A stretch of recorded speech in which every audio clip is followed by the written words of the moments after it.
Let me show you how we can go back on Realme 14T. So if you use buttons for navigation, the easiest way to go back is by simply using the back button that can be placed either on the right side or the left side depending on the setting. If you want to customize it, then of course we can go to System and Update, then over here go to System Navigation, and here we have the button layout option.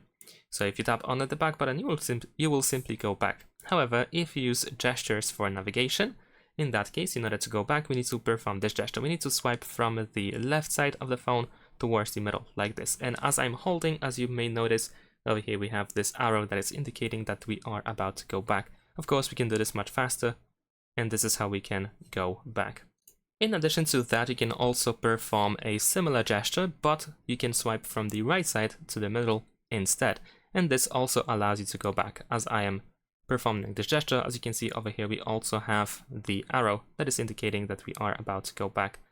So you have the option to swipe either from the left or the right side. Personally, I prefer to use the left side.